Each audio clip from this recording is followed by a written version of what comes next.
Question is given here. A solution was made up to be 0.01 m in chloroacetic acid, ClCH2COOH, and also 0.002 m in sodium chloroacetate, ClCH2COONA. What is concentration of H positive ion in this solution?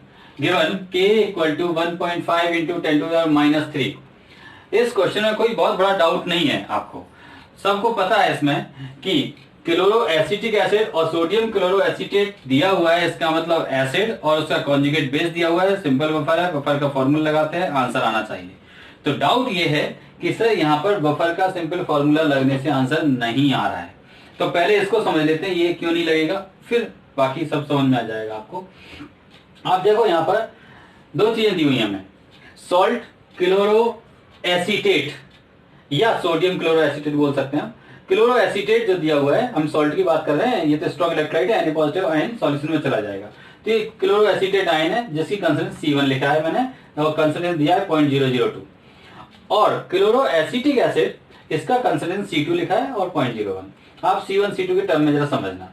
ये मैं बोला कि जो salt है वो तो 100% ionise जाएगा, इसकी कंसंट्रेशन मैंने कितना बोला है C1, तो इससे जो आयन मिलेगा वो C1 मिलेगा, क्लोरो एसिटेट आयन। अब इसकी प्रेजेंस में ये डिसोसिएट हुआ क्लोरो एसिटिक एसिड। जब ये डिसोसिएट होगा तो इसकी 100% आयनाइजेशन तो नहीं होगी ना, वीक है, तो C2 में से कुछ अमाउंट चला गया X मतलब आप इसको C2 अल्फा भी बोल सकते हैं, ठीक ना। तो C2 माइनस X बचा यहाँ पर, और ये बना X, और H आयन भी बना X।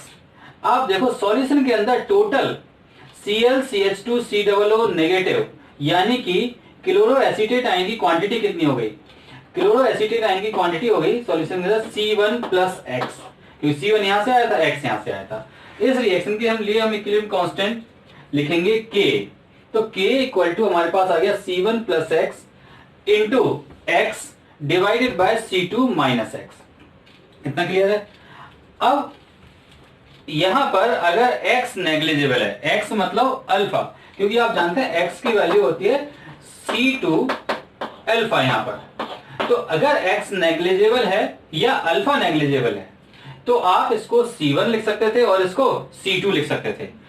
अगर ऐसा लिख सकते थे तो आपके पास फॉर्मूला बन जाता है pH equal to pK log salt upon acid.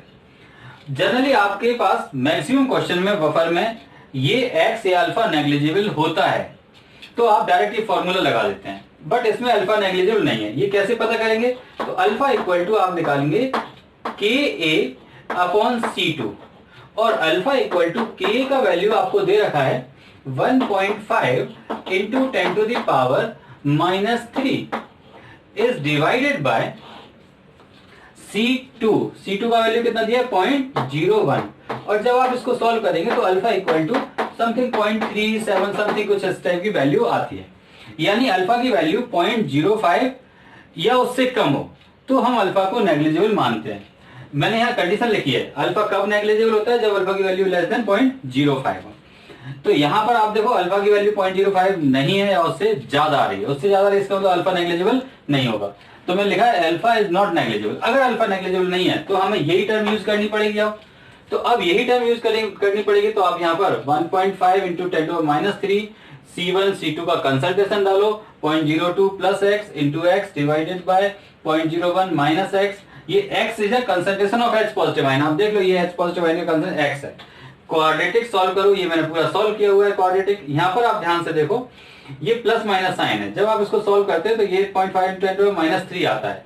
हमें X यानी कंसंट्रेशन ऑफ H आयन चाहिए, और H आयन नेगेटिव तो हो नहीं सकती, नेगेटिव नहीं हो सकती, तो यहाँ पर हम पॉजिटिव साइन को कंसीडर करेंगे। पॉजिटिव साइन कंसीडर करेंगे तो देखो 8.5 में से 3.5 माइनस होगा तो 5 बचेगा, डिवाइडेड बाय 2 होगा तो ये बचेगा 2.5 इंटू 10 माइनस 3, और ये कहलाएगी concentration of H positive ion, और यही आपका आंसर होगा।